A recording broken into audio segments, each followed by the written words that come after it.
Hello.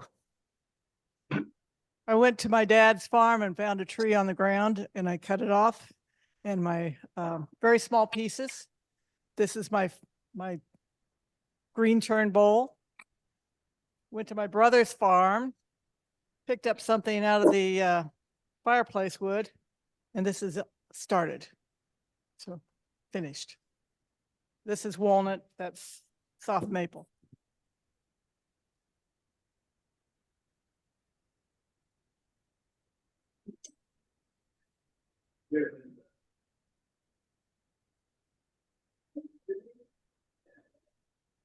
Okay, I have 4 items that were turned with green wood. The first is a piece of elm.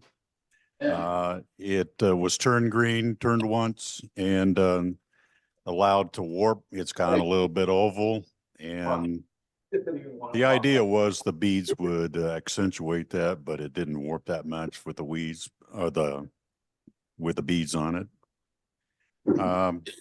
This was a piece of ash that I turned, and you can see how it has gone oval.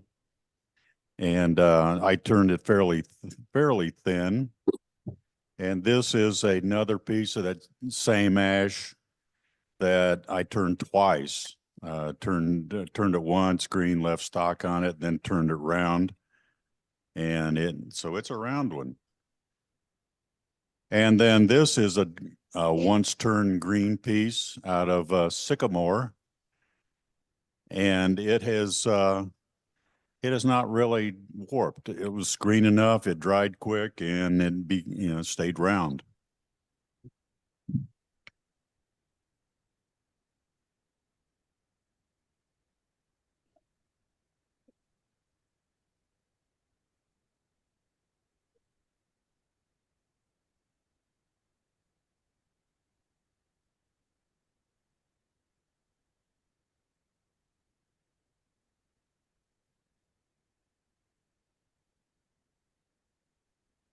So my neighbor cut down a pin oak, and I went up the street and grabbed a piece, and it was big, and threw it on the lathe. And I like the grain part of the oak with the radial lines. And so basically when the piece is turned, it's going the exact opposite direction, the end grain is. So and then I have a big hollower to get inside it. And the key is, especially on green wood, to have a nice consistent thickness. So this is pretty much consistent thickness all the way down, except down to maybe at the butt there, and it's a little heavier there. And then I just stuck it in a bag, a brown bag. First I had spalted it for about 6 months, sitting on end on the concrete, and that's how I got the spalting. And then after I turned it, I just threw it in a brown bag, and it's been in that brown bag for probably at least 9 months. And so I pulled it out the other day and looked at it. I still don't know what I'm going to do. I really think that this shape looks probably better. This would be the top, and it just, you can really see how the end grain is really pushed out in both directions. I mean, it was a beautiful, believe me, it was beautiful when I first turned it, but it's moved quite a bit. So I don't know. I'm still trying to figure out what I'm going to do with it, but it's still a cool piece, I think. The nice thing was it didn't crack, and having that consistent thickness is what really helped. Having it brown bagged, I didn't put any sealer on it or anything. I just stuck it in a brown bag and stuck it down in the basement and didn't even look at it for 6 months. No, it was completely hollow. No, I didn't use Don's tech. I don't know. Maybe it would have been different if I'd used those beads and threw them in on the inside. Who knows? But anyway. Oh yeah, it ended up doing what I wanted it to do. It just, became pregnant, I think, in the process.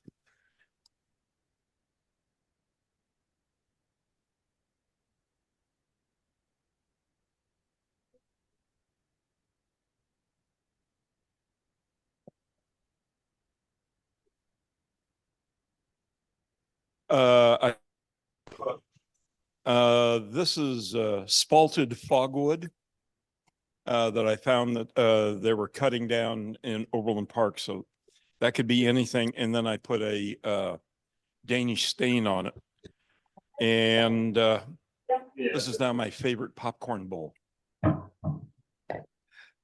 This one here, it was the same type of wood. I found it somewhere and I turned it. This one is starting to go oval, but this one's kind of fresh. Oh, sorry.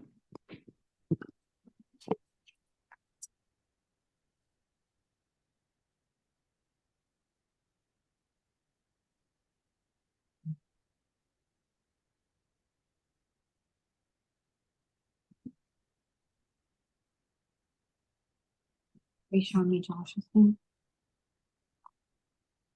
No, not yet. See, these are people coming up showing. Oh, that's fun. That's Anthony. Something I've tried to do in the past.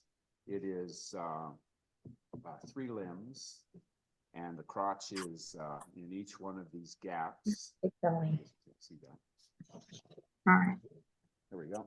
The crotch is in each one of these gaps. And I tried to orient it so that there was some squirrely grain on all of them. The light was on the dimmer there. Then we'd have to take a look. I've always used, these be natural edges. These were all cut off. I didn't cut them. Someone else did. And so I just made do with them. And I just sanded them flat, left it at that. I like the idea of of trying to get more than one feather in a bowl. And that's all. This has that Danish oil on it. This piece of wood I got from David Alexander. He had some that he was going to throw away. It was kind of rotten. And I got, I don't know, 5 or 6 hollow forms big enough to make urns out of. This one had some holes in it. I think it's got some cracks. Yeah. And so I didn't make an urn out of it. I didn't think people would want this, people getting away. This is kind of fun. This is madrone burl, Pacific madrone. It comes from the Pacific Northwest, Washington, Oregon, maybe, I don't know, maybe some of it in Northern California. I bought it 25 years ago or something. There was a big deal. They were boiling, they were pressure cooking it, and they'd do it twice. And the reason they did that was to kill the warping. And so I was real careful to get this big chunk of Pacific madrone. It was big like that and wet and not pressure cooked. And I cut off 3 pieces. Another one that was a little bit bigger than this, and a tray, a platter about that big. And I turned them, and then I broke my leg. And so that piece of, I think it cost me $400 and another 100 or so to ship it, just destroyed itself. One of the things that's fun about this is these cracks. They come in layers, they come in rows, and these aren't very bright, aren't very sharp, but the other bowl I made looked like half of a yin-yang symbol. It looked like that. That's the way it worked. And it looked like, it felt like the outside of an oyster shell, you know, with those sharp layers. I really like it. And so I haven't bought any since. I didn't want to break the leg again. So.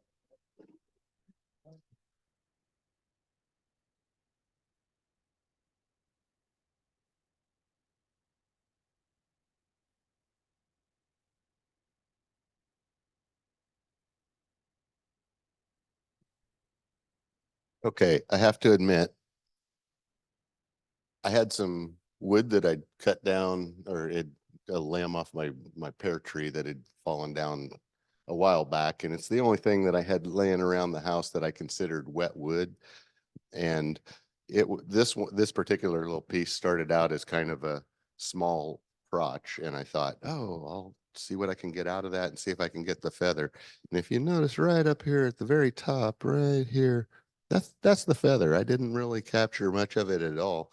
And it was ultimately, I was waiting for that wet sensation of, throwing some water off of this thing. It was so dry by the time I turned it that I don't even think it changed much shape after I turned it. So it was what I thought was green wood turning, only to find out that it was really just dry wood turning, but it had never been kiln dried, I guess. So made a little fitting for it. It's just a nice little hollow form. That's it.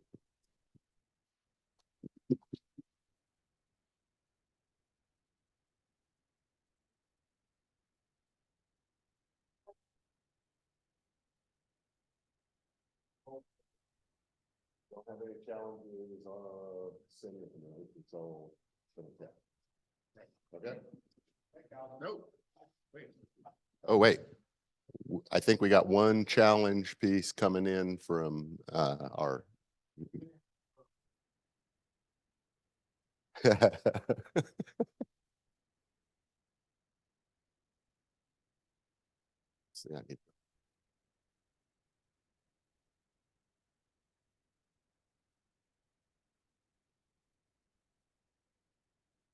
So Rob, oh, I'm thinking that was Greenwood. Linda. Oh, okay. Linda Carlson. Okay. Linda Carlson brings our drinks and everything. She sent this one in, and you can see that it was definitely green when it started because the tips are raising up where the pith was. And that's pretty telltale sign that we started with green wet wood. So good job. Mike's got a piece, he's pulled a. Okay, so we're looking for number 436. Oh. Linda, your number is 436. So everybody else, luckily you didn't tear up your ticket and throw it out. I didn't win. That first project was Dan's. I'm just now learning. Oh, So I put another one up here, which is a platter, and I'm going to take a guess that that's Linda's. this is Linda. Okay, so we need another one for Ann. And we got to get Ann to come back to Kansas. That's part of the deal. And if you win this thing, you got to come back to Kansas to get your sandpaper. Yeah. And so we have more projects from them. Oh, Linda emailed all of this in. So there's a We weed got pot, a flower weed- pot. a weed vase. Yep. And the last one is a husband thumper mace tree thing. Husband thumper. But definitely turned from greenwood, you can tell, especially the big crack that's going up the side of that wood. So those were the 4 excellent projects Linda emailed in. Okay. That was all from Linda Carlson. Although at least one of them, the first one was Dan. Was Dan? Yes. Oh, I thought you said Ann. No, it's Dan. Dan. All emailed from Linda Carlton. She said the first one was Oh, Dan's. from Dan Carlson. All right. Okay. We're ready 436, for our 437 table drawing. for Dan and Linda. Let our secretary go. And the number is 430. Terry, you will get use out of this. You will make use of those. I want to see that one done. Okay. It's on the challenge or on the show and tell table next month. All right. Well, thanks everybody that participated in our challenge this month, and let's go ahead and get right to our show and tell table. So if you've got something, bring it up here, tell us about it, and tell us what it took to get it finished.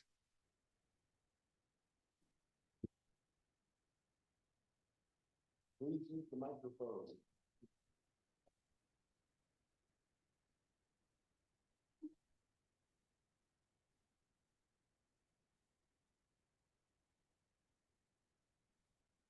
Sure, if you have that one, that'd be great. Thank you. Thank you.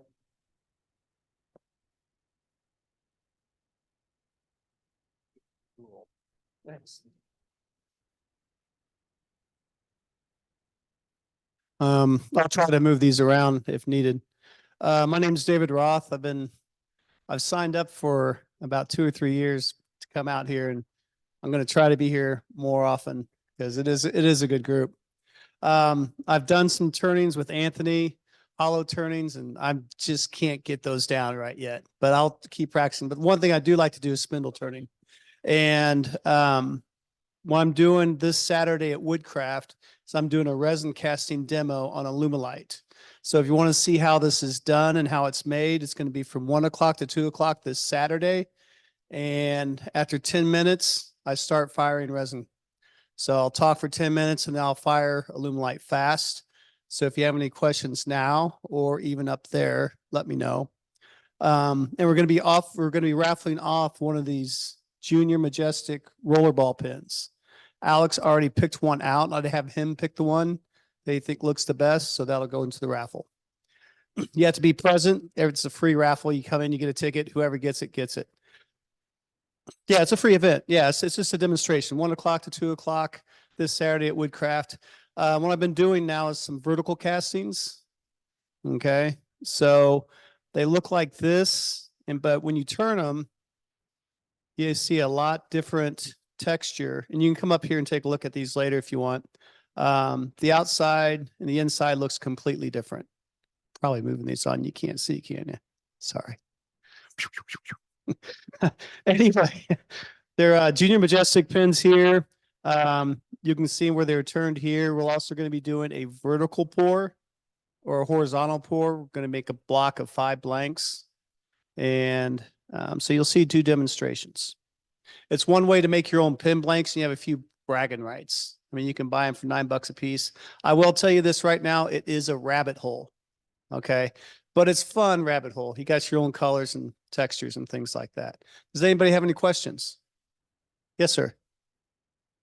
1 o'clock. 1 o'clock to 2 o'clock.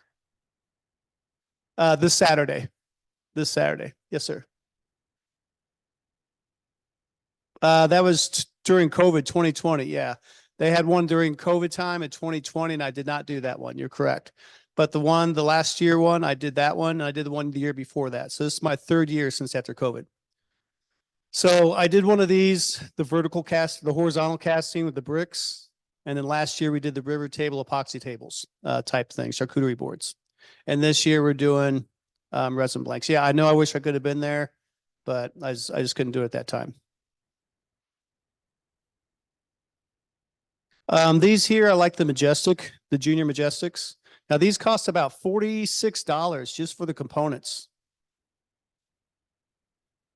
That was purchased at Penn State. Right. They also have another brand. It's only $24 without the gold. So they really kind of, I don't want to say yank your chain, but they got an extra $20 for them. But these are supposed to be gifts for maybe my daughter-in-law who's got married this last weekend. But the groom got something else, which is fine. He didn't know about these, so that's fine. But majority rollerballs only cost $12 to $15. I'm really liking the rollerballs. I've had this one here in my pocket for 3 months now, and I use this at work all the time. I'm in construction, climbing scaffolding, ladders, doing drywall, and it's still holding up. So I really like the Majestic. It is a little bit kind of a pain to unscrew it and put it back on.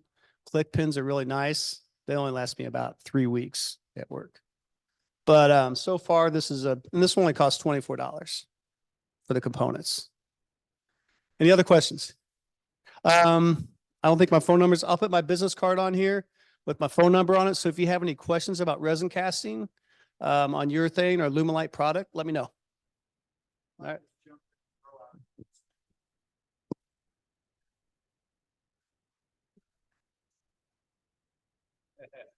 No pressure. No pressure. Yeah. No, I'd be glad to do that. That'd be awesome. I'll say that there's many ways of getting the shine on these. I sand these up to 2000 grit wet dry paper or wet dry sandpaper. Then I use a polishing compound called Magic Juice. There's 6 different steps to it. And then after that, I take a buffing wheel to it. And when I do the buffing wheel, I go the opposite direction. Instead of, going horizontally this way, When you're sanding, I sand this way and I go that way, but I put it on the buffing wheel, I hold it vertical, and it takes any of the radial scratches out of it, even at the high polishes. So you can use McGuire's. McGuire's is another good one too, two-step polish, or Nova. I never used Nova, but. Oh yeah, glue boost. I use that for wood. Some people put that on top of acrylics, but that's for me. I mean, it takes me 2 hours to make one of these pins from start to finish. That's another 20, 30 minutes for me. Some people can go a lot faster, but glue boost is used for musical instruments as well. And when you put it on there, it's a broken violin. They can make it look brand new with that glue boost. Oh, and it doesn't give you a headache either. Because I used to do CA finishes and I get headaches from the fumes. This doesn't do it. So I really like it. And it's quick and fast. I mean, you can get it done in 15, 20 minutes, but I let mine cure overnight. If you take super glue and you take a nylon rope and you drizzle super glue on top of it, it will get hard. It'll melt it. And you cut it the next day, that will not shred on you. So if you let it cure for a full 24 hours, you'll have a better, harder finish. It's just only 24 hours. Anything else? All right. Thank you.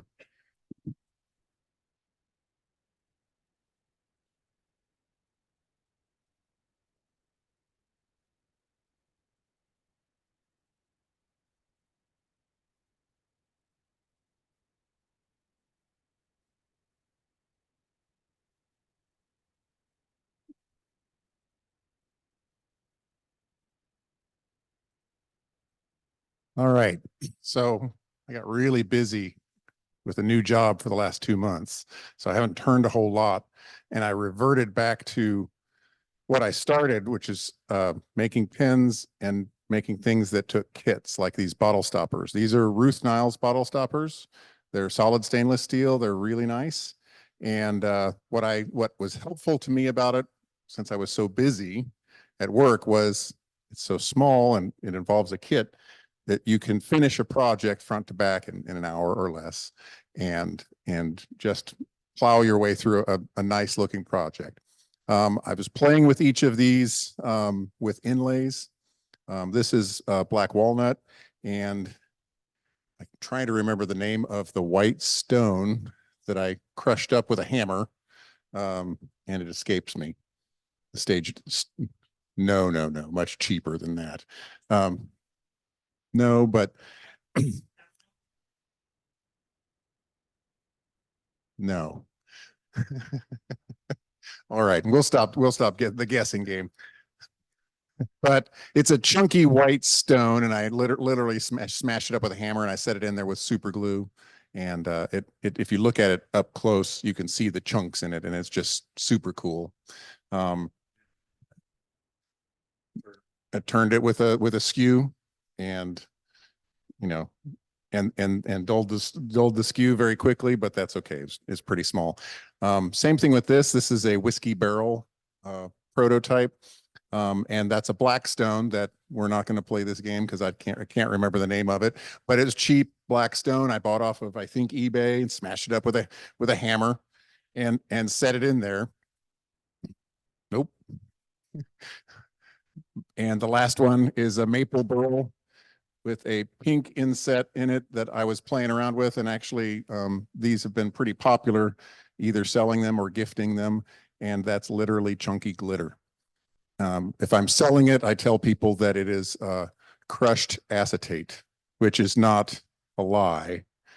It's just doesn't make me sound like a bored housewife crafting in the basement. But it's literally glitter and super glue, but it's crushed acetate. So those are my three projects. So thank you. They are not the cheapest. They're probably the most expensive stoppers. You can get cheaper ones at Penn State. But if memory serves me right, these are $7 or $8 for the stoppers, but they are solid surgical grade stainless steel with a lifetime warranty to never corrode, and 100% made in the USA. So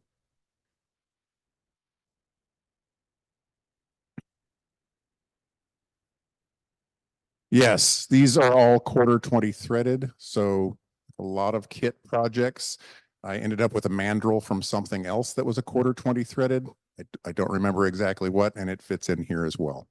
So, you know, you drill out something so slightly smaller. I had to look at a chart to see what drill size to use for a 1/4 thread, and then a tap to thread it, throw some super glue in there and some accelerator, and then tap it one more time once it's hardened up, just to get hard threads in there. And it is a son of a gun to get on and off of there. It doesn't come off easily, but you can, you know, unthread these things and thread them back in if you've got like a good grip. What? Yeah, absolutely. Well, I don't screw it on. I don't like, if I dropped it, kicked it across the room, I could reuse the base.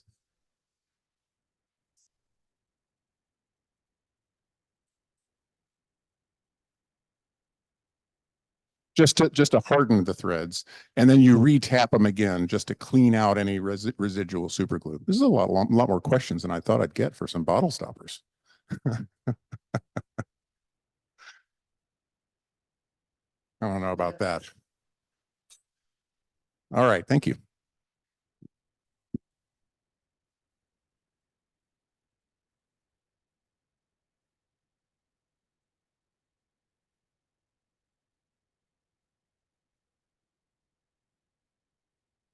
Got this idea from last Friday from Bill's wonderful pepper mills, except I can't make those knobs like he can.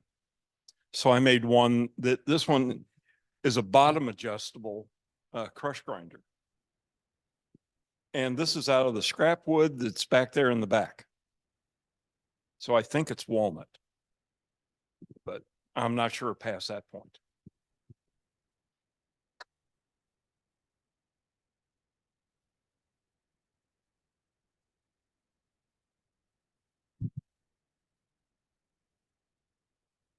Okay, I made this bowl. It's got a backstory to it.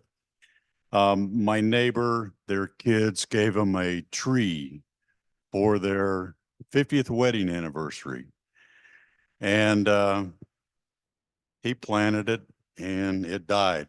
So the daughter was visiting last summer, and she told a story how whenever her dad had a tree die, it was his mission to go out and dig all the roots up. So he was out digging this thing up. He had a chainsaw going after the roots and everything. So I said, well, let me have that root when you're done with it, and I'll see if I can make something out of it. So I rough turned it and let it dry for most of the winter. I after Don's demo, I put it in the microwave and fried it a few times, and then let it finish drying. And then I finally got around to molding it. And I asked the wife what her favorite colors were, and she says, well, purple and pink. So, okay, I mixed up some purple resin and some pink resin, a little metallic, and poured it in that mold. And I cut the outside. It went fairly good. I went to hollow the inside of it, and this stuff is so hard. I burn up 2 carbide inserts in half of a third. I'd be turning it, it would start smoking, and I'd pull it out, and that carbide would have a flat on it. So yeah, it was pretty hard. And then I had a little problem with the finish. I tried some automotive clear coat, and it ran. So I had to sand it off and then polish it all back up. And then I thought, well, I'm going to use a little alcohol on it and dry it. And the residual on this finish started coming out. So I had to take all the finish off of it, repolish it again. So now it just has some Renaissance wax on it. And I bought little tea lights, but this is the interesting part. If you shine the light in there, you get all the different colors coming through. So I didn't think the tea light would show up very well in the lights, but they're down in Atlanta right now. They wintered, so when they come back, I'm going to give this to them as a memento of their anniversary. I used Rick. He recommended smooth on urethane resin.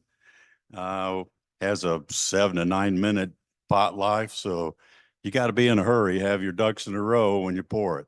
And it went in a pressure pot for about 2 days just to make sure.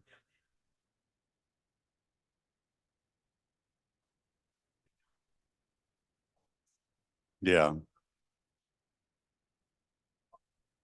Yeah. Well, it did good.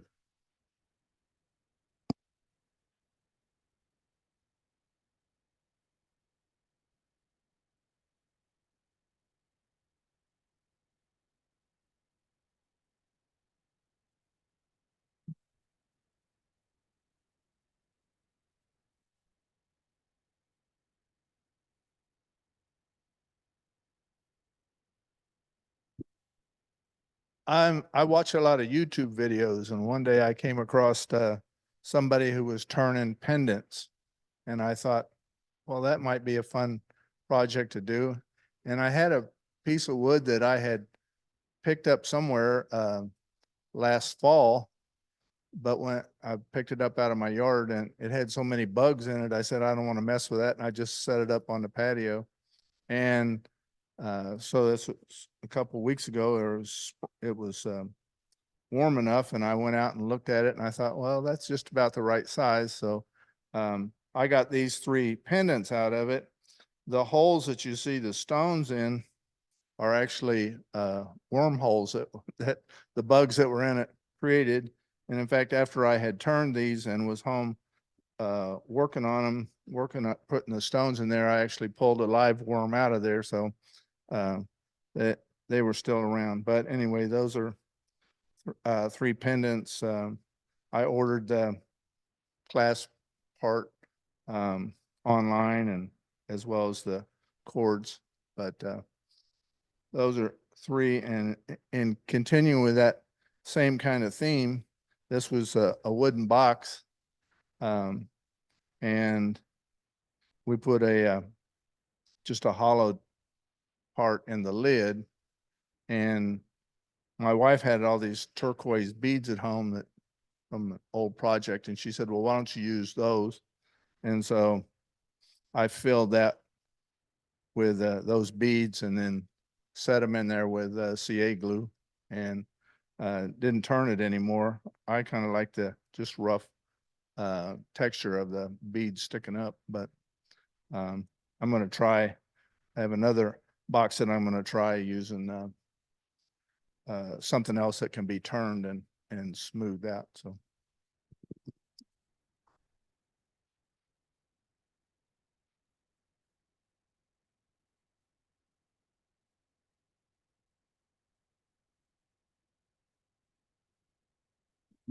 This is some scoops. I turned them, I think, a couple of weeks ago. They didn't turn out like quite like the scoops I've made in the past, and I wasn't certain why. Ooh, here we go. Let's do that. The handles are much heavier. They require a whole lot of extra handwork, which I don't like to do. And so why did it happen? Well, I use a step center, a step drive to put at this end. And I have a habit of using the width of the step drive as points for the off-center turning. And I think I used a bigger step drive the last time. And so this comes a little more arched, and you make it a little thinner, and it requires less handwork. And so I'll have to find a bigger step drive.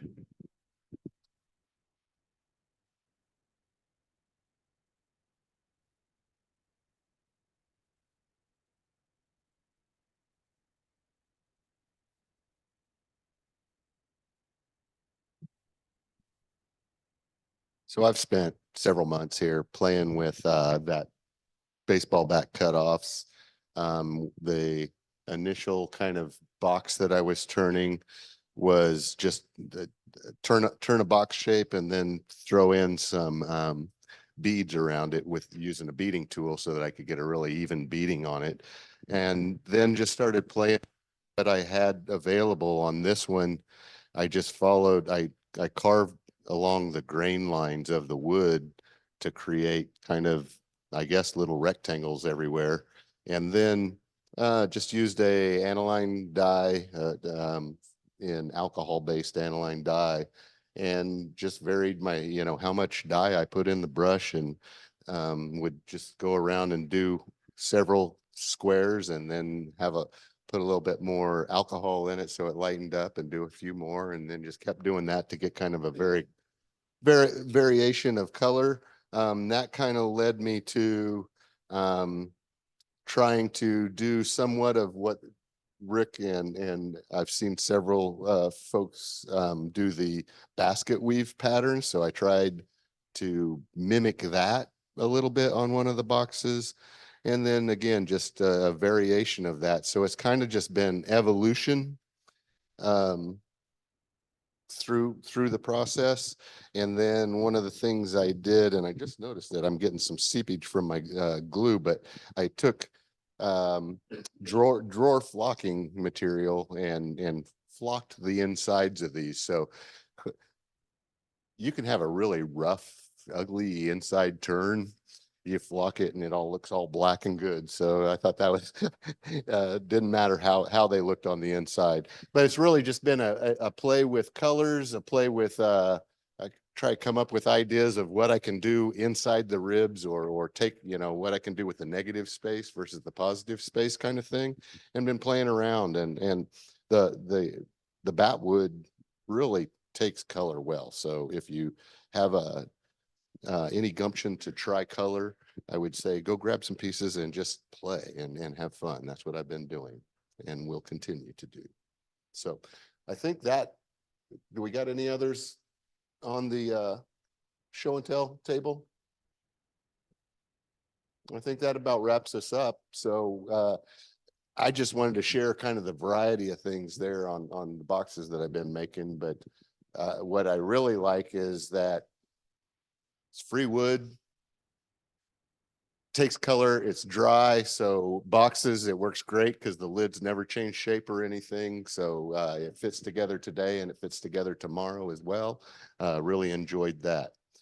So I guess that pretty much, yeah, if you make a mistake, flock it.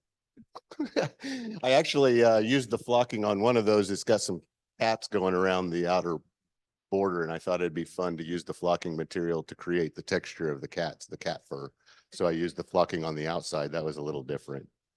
But I think that brings us to the end of tonight. We got it out of here before 9 o'clock. I think we haven't done that in a long time. And you got to thank Anthony for that, because Anthony put together 2 demos and got them through faster than we've done our demos over the last 3 meetings. So great job. Thank you, Anthony.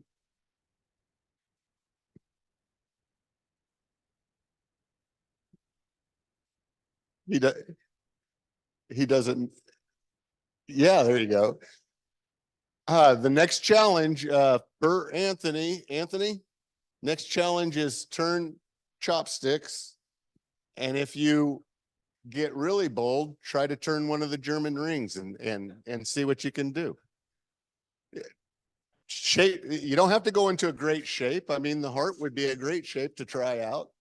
So thank everybody for showing up. And again, yeah, if you all can help us get the chairs put back, they would appreciate that. And everybody have a good night and a safe drive home.